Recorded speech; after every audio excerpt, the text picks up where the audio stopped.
Ford's second generation Transit Connect is a compact van with big ideas. It costs as little to run as a smaller LCV, yet, if specified correctly, can swallow almost as large a load as a medium-sized model from the next class up. It'll take passengers as well as packages, deal with long loads in its stride, and look after your life with its clever sync telemetry.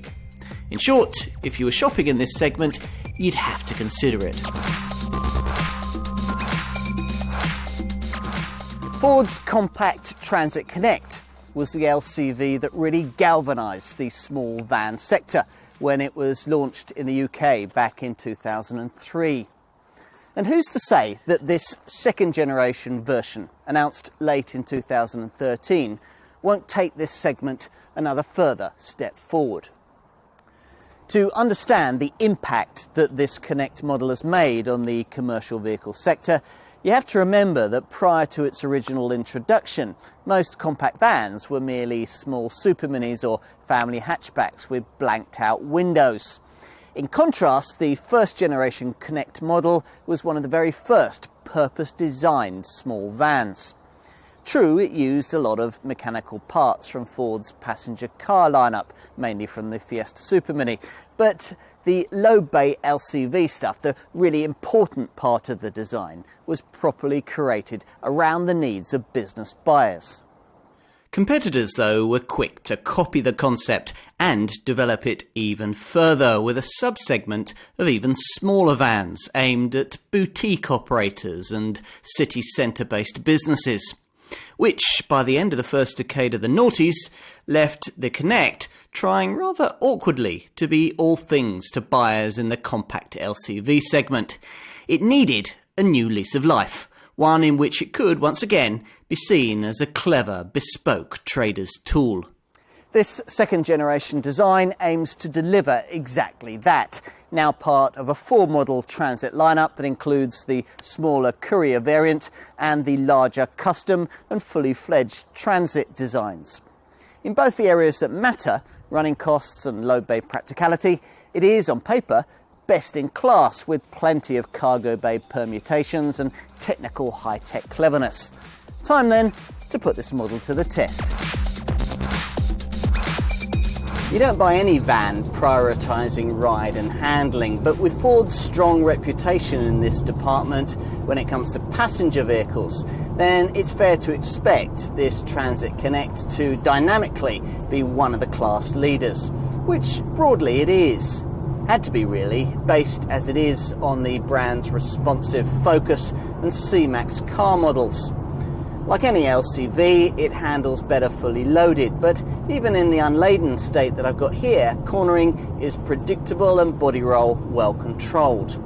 Once you've dropped off your load, you could even imagine rather enjoying yourself on the way home around the twisty stuff in one of these, to a point. Part of the reason why is due to use of the same torque vectoring system that does so much to improve the cornering bite of Ford's compact cars. Now, essentially, it's able to transfer power to the front wheel best able to use it, firing you from bend to bend. Of course, to a certain extent, the fun you can have is limited by the modest outputs of the engines on offer, virtually all of them diesels, as is usual in this segment. For this second generation model, the rattly old 1.8 litre TDCi has at last been pensioned off, and a more refined and efficient 1.6 litre Duratorque TDCi unit inserted in its place, offering a choice of 75, 95 and 115 PS outputs. It's the 95 PS unit that will be by far the most popular of the trio, and you can see why.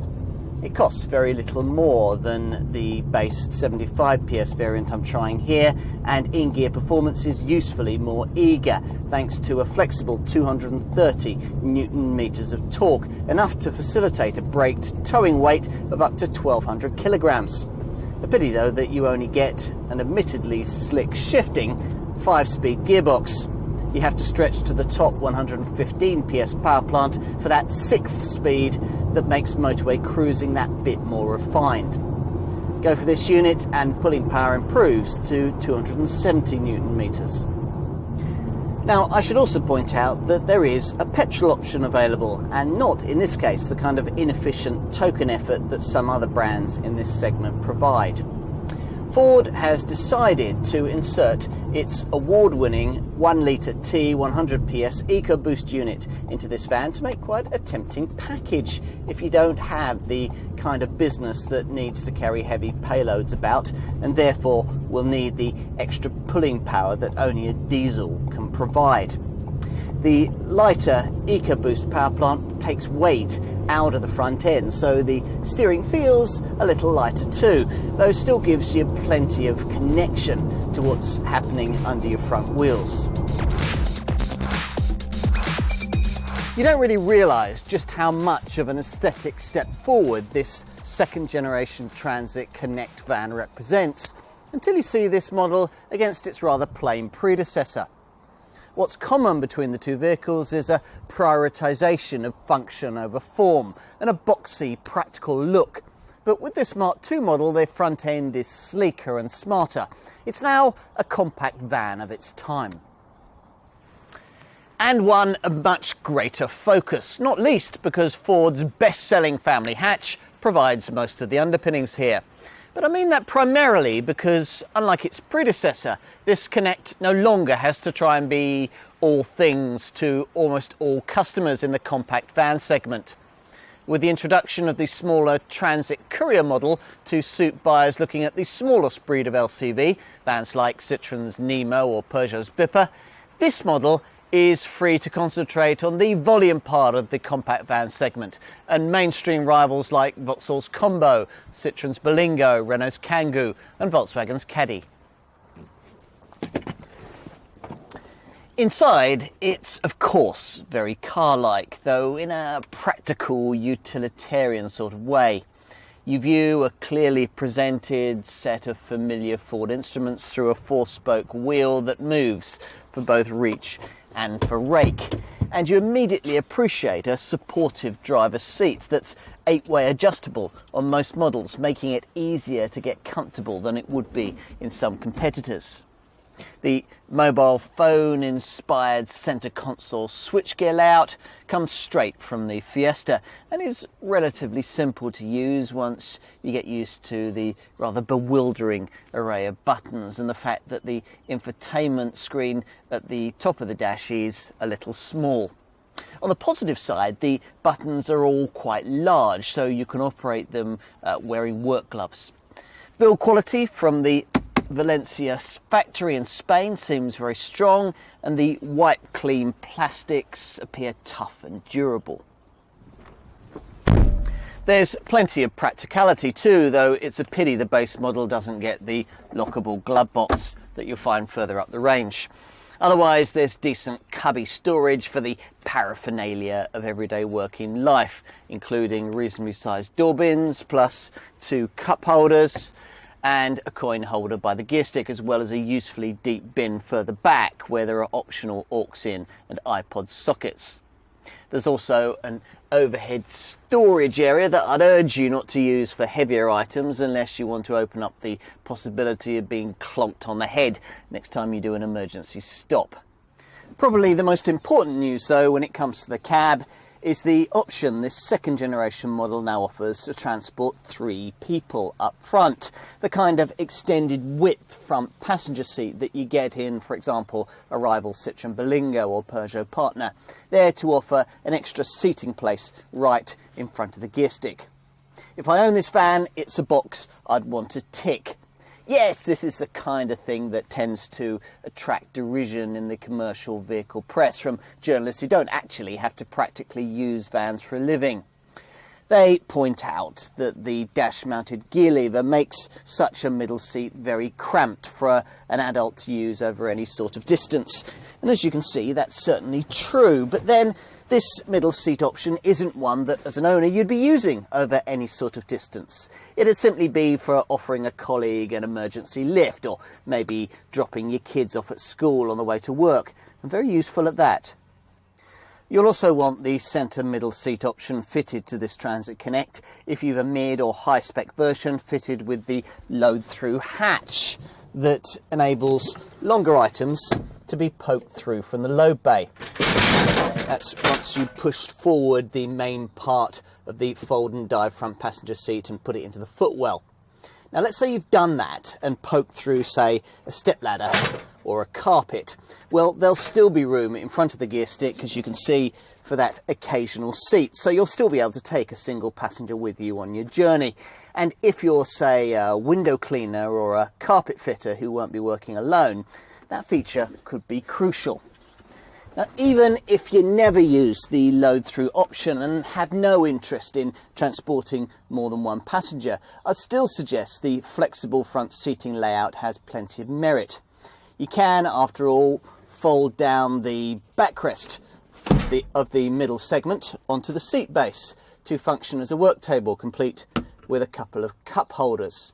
And if you push forward the fold and dive passenger seat into the footwell, then there'll still be room on top for a decently sized box.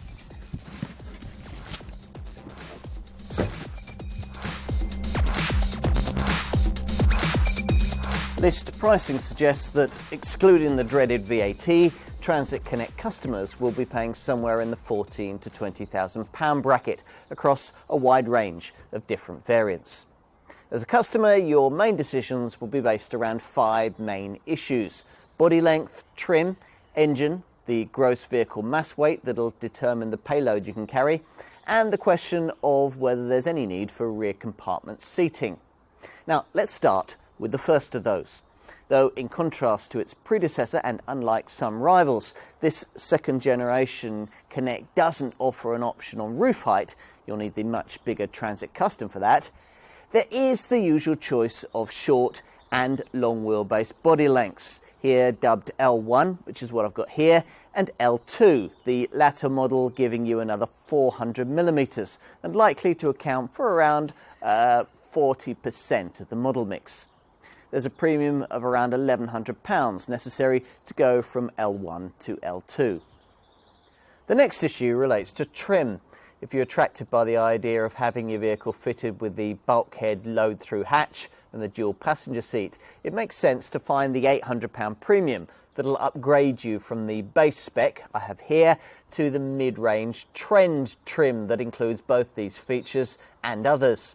It's probably not worth going beyond that and choosing the really high-spec limited version, unless you really are spending someone else's money. Engines next. Almost all buyers will want a diesel, so Ford offers a choice of 3, all 1.6 litre units, offering the choice between 75, 95 and 115 PS outputs. Now, of these, the 95 PS variant is likely to be by far the best seller, and if you're looking at it in base trim and expecting to cover high annual mileages, then it might be worth paying the £500 premium that Ford asks to get the vehicle specified in frugal Econetic guise, where you get various efficiency measures that buyers of plusher models can also benefit from by ticking the box for an optional fuel economy pack. Interestingly, the Blue Oval thinks that there's also a small demand still in this segment for petrol power, so the few urban-based operators who might still be prepared to consider that can order themselves a Connect in green pump-fueled form, fitted with the brand's efficient 1 litre T 100 PS EcoBoost unit. That's the one we know from the company's Fiesta and Focus passenger cars. Though only if they happen to be satisfied with mid-spec trend trim and the shorter L1 body length I have here. That's a package you have to have with a petrol Connect. If you are one of the very few looking at a petrol-powered version of this vehicle, you're probably not going to want your van to be carrying much weight. Ford is aiming this variant at companies like town centre florists and bakers who'll cover short trips and won't really care about payload capacity. The rest of the Connect's target audience, though, will care about payload very much, and these people will need to choose their GVM, or gross vehicle mass, very carefully. There are low and high payload options for both L1 and L2 body lengths. To get the high payload capacity for the L1, choose the GVM 220 variant rather than the GVM 200. To get it on an L2, choose the GVM 240 model rather than the GVM 210. So let's say you've sorted out your ideal Transit Connect model's body length, trim level, engine choice and payload capacity. That only leaves the question of rear cargo compartment seating and whether there's a need for it. Now, don't dismiss this issue out of hand. Okay, so you're watching this because you're shopping for a van, but wouldn't it occasionally be useful if that van could carry 4 or 5 people around when you weren't using all the space in its cargo bay? If your answer to that question is yes, then it may be worth finding the £1,300 premium Ford asks to get your L1 or L2 diesel model in the so-called double cab in van form that includes a useful fold-out rear seat and a movable mesh bulkhead. Of course, that won't really work if you're going to be taking people around more regularly. For that kind of need, Ford offers a 7-seater combi model with base trim, the 95 PS diesel engine, and a rather high-looking price tag of over £19,000, excluding VAT. I wouldn't go for one of those until I'd taken a good look at the Tornio Connect range, a slightly plusher version of this vehicle that Ford classifies as one of its passenger cars, and so prices at VAT-inclusive figures that sit in the £14,000 to £18,000 bracket for the L1-based 5-seater Tornio Connect, and in the £17,000 to £20,000 bracket for the L2-based 7-seater Grand Tornio Connect model. Most buyers of this vehicle, though, will simply be searching for the most practical, spacious and value-priced compact van in what they'll know is a tightly fought market segment. So, how do mainstream versions of this Transit Connect match up against their competitors in value terms? And the answer is, of course, that Ford has done its homework and priced this vehicle very precisely against its direct rivals in this sector. With the exception of Volkswagen's Caddy, these are all badge-engineered shared designs. The Citroën Berlingo Peugeot partner model, the Renault Kangoo Mercedes Citan design, and the vehicle the market knows as either a Vauxhall Combo or a Fiat Doblo Cargo. Price differences between this lot will have far more to do with dealer deals than list price variations. If, having considered all of this and looked at what's on offer, you decide that it is a Transit Connect that your business really needs, then you'll be wanting it to be specified to a standard that doesn't require you to necessarily take an expensive trip through the options list. Which is why, even on base-trimmed Connect models, Ford includes things like a DAB digital radio with a stereo system that has steering wheel mounted controls. Then there's a 4-way adjustable driver's seat, overhead cab storage, a trip computer, USB connectivity and Bluetooth for your mobile phone. That's as well as more expected items like a full-height bulkhead, a sliding side door and a mobiliser, anti-tamper door locks, user configurable remote central double locking and the neat Easy Fuel filler nozzle that makes it impossible to fill a diesel model with petrol or vice versa. There's a full-size spare wheel too, or at least there is on ordinary van variants like this one. For some reason, you have to pay extra for this feature on the passenger-carrying LCV variants, and you can't have it at all if you go for the e-Kinetic model. I'd have expected items like a perimeter alarm and a 12-volt socket in the cargo area across the lineup too, but for these, you have to stretch further up the range. And talking of stretching further up the range, I mentioned earlier that you have to buy your Connect at mid-spec trend level unless you want to have to pay extra for 2 important features I'd really suggest you need to have on this van: the load-through hatch and the flexible front seating. Still, at least having a trend variant also entitles you to niceties like a heated windscreen, power heated mirrors, extra seat adjustment options and a durable plastic floor liner for the cargo area.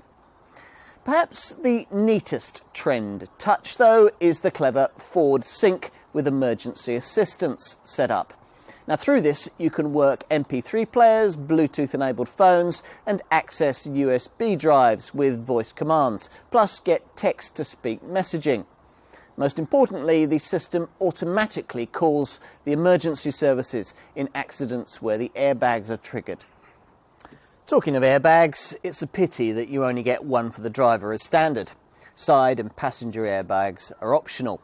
Still, you do get ESC stability control and hill start assist to stop you from drifting backwards on uphill junctions. Plus, there's ABS braking with electronic brake force distribution to make it more effective, and emergency brake assist that helps in panic stops, advertised to following motorists by automatically activating hazard warning flashes.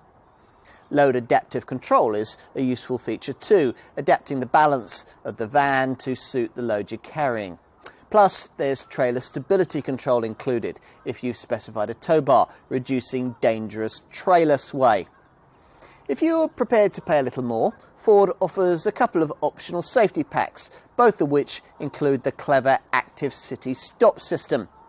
Here, at urban speeds of under 20 miles an hour, a radar scans the road ahead as you drive, looking for potential collision hazards. If one is detected, the driver will get both visual and audible warnings, and the brakes will be primed.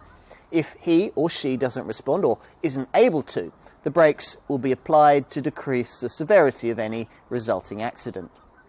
And options? Well, as an operator or an owner driver, I'd want to look at things like glazing for the bulkhead, a second side sliding door, roof rails, satellite navigation, cruise control with a speed limiter, an extra LED light for the load area, and maybe a tow bar. But also consider the air conditioning system, alarm and parking sensors that cheaper models lack. There are also rare features for this segment, like heated seats, a quick clear heated windscreen, rain sensing wipers, a rear view camera, and static cornering lamps that turn with the car to better illuminate the bends. Transit Connect models come as standard with conventionally hinged, side-opening twin rear doors that can be optionally glazed and can swing through 180 degrees by pushing these little yellow buttons. There is the extra cost alternative of a hatchback-like single top-hinged rear door, but if you go for that, then you're going to have trouble getting a forklift close enough to the back of the vehicle to fully fill the space available. That said, the loading height can be as little as 586 millimeters from the ground.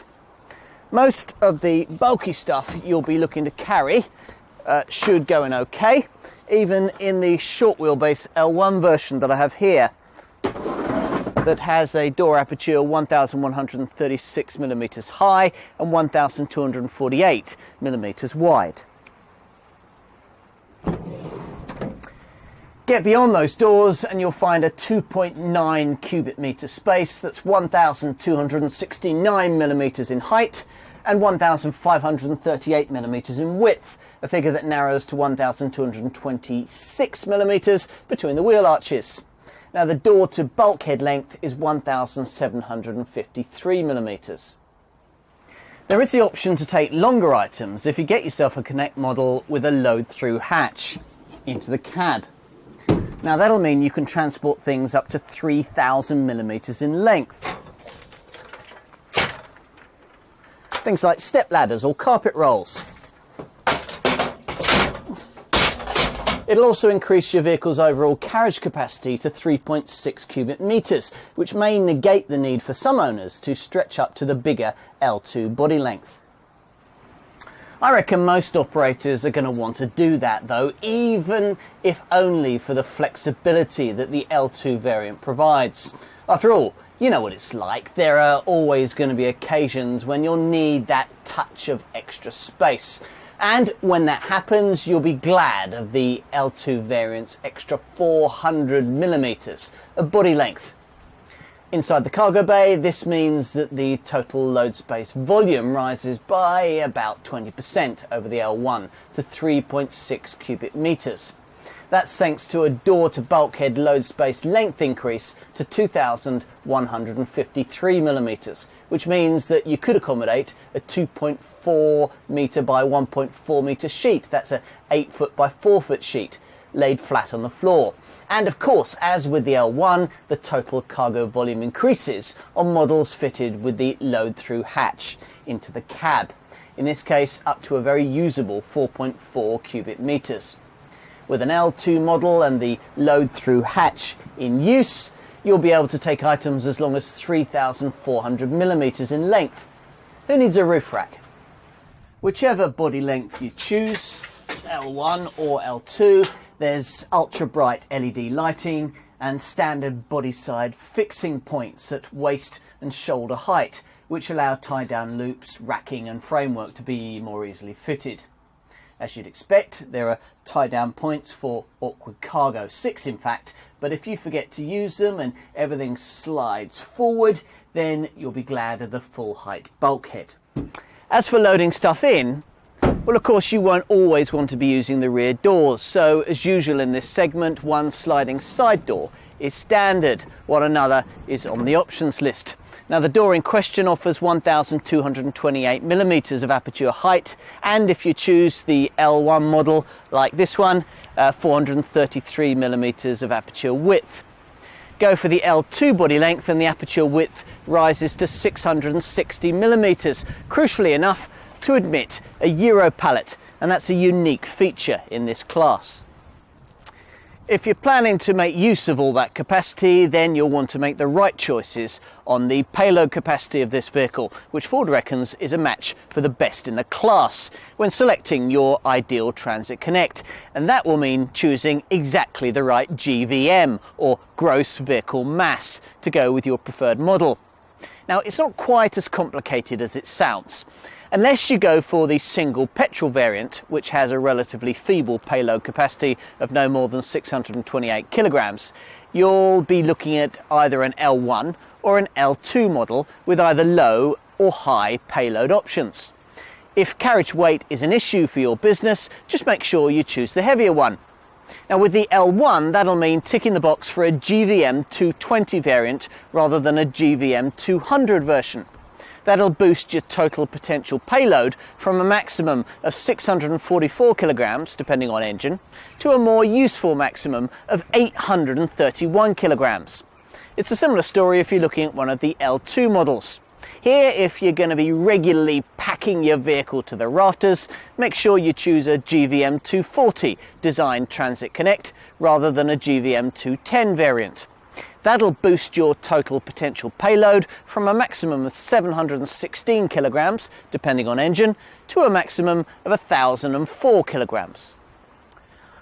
On to running costs. Now, it'll certainly help that insurance groupings are relatively low from Group 4E, that residual values have risen by 5% over the first generation model according to independent industry experts CAP, and that service intervals have become less frequent, up from 15,000 to 20,000 miles. For that maintenance, you'll be visiting a network of 110 transit centres that have been opened up at Ford dealers around the UK, offering extended opening hours and specialised workshop, tools, equipment and staff, plus round-the-clock Transit 24 aftercare. As before, the Connect is protected by a 3-year, 100,000-mile warranty, though reliability should be pretty bulletproof thanks to more than 3 million miles of development testing prior to this model's launch. Perhaps that's contributed to the now longer term of included anti-perforation corrosion cover, now 12 years. This Ford also delivers best-in-class fuel efficiency, something aided by the eco-mode driver information system fitted to all but base models. But you'll need base trim if you want the most efficient version, a 1.6 litre 95 PS TDCi Econetic model that uses a longer final drive ratio and optimised gearing ratios to achieve 70.6 miles to the gallon on the combined cycle and CO2 emissions of 105 grams per kilometre when fitted with a fixed 62 mile an hour speed limiter. That's a 34% improvement versus the previous model. Now all of this has a big impact on whole life costs. Over a typical 3-year, 60,000 mile ownership term, independent experts Quick Car Cost reckon that a Transit Connect 1.6 TDCi 75 PS model would, up against directly comparable rivals, save you £705 over a Renault Kangoo, £1,056 over a Citroën Berlingo, £1,218 over a Peugeot Partner, £1,551 over a Volkswagen Caddy, and a whopping £1,785 over a Mercedes Citan. So how has Ford managed this kind of segment running cost leadership? Well, to a great extent by making good use of what it calls its econetic technologies. As well as the enhancements already mentioned, these primarily include an active grille shutter to improve vehicle aerodynamics at the front end, and an auto start-stop system, which cuts the engine when you don't want it stuck in traffic or waiting at the lights. Now, even if the Transit Connect diesel model you choose isn't the designated econetic variant, you can still get the benefit of the grille shutter and the start-stop system by paying another £300 for the optional fuel economy pack. That's only for the diesel versions, but then the sole petrol variant is, after all, already pretty frugal. The single 1 litre EcoBoost petrol engine on offer manages 50.4 miles to the gallon and 129 grams per kilometre of CO2. Now, Ford admits that this unit is better suited to its smaller Transit Courier model and agrees that it won't suit users covering over 10,000 miles a year. However, the brand also points out that if laws restricting the emission of diesel particulates are introduced to UK cities, as they have been in Italy for example, then this petrol variant's appeal will increase considerably. It's also true to say that a petrol engine is better suited to short distance stop-start urban trips. Use a diesel van constantly in this way and it can sometimes succumb to blocked diesel particulate filters if these aren't flushed out by regularly undertaking longer journeys. Having properly established the compact van segment, this Connect model is at last in a proper position to further develop it, and from a properly established customer base. The Blue Oval brand has shifted over 1 million Connects worldwide since 2002, a design without which the company would have been unable to sustain around half a century of UK LCV market leadership. With this second generation version, that commercial segment dominance looks set to continue. True, other rivals can compete with this vehicle's low base spaciousness, but few can match the sheer versatility of this model's design. Get the right variant and there's space for 3 people up front, room for astonishingly long items to be pushed through from the back, and even the option of forklifting in a Euro pallet from the side. When the original version of this Connect was first launched just after the turn of the century, we never could have imagined that one day a compact van would be able to do all of these things. The thought of it would have been as ridiculous as imagining an LCV that could automatically alert the emergency services and deliver them to your exact location in the event of an accident. Yet this Ford model line can now do all of these things. Still an odd job van perhaps, but these days a very clever one indeed.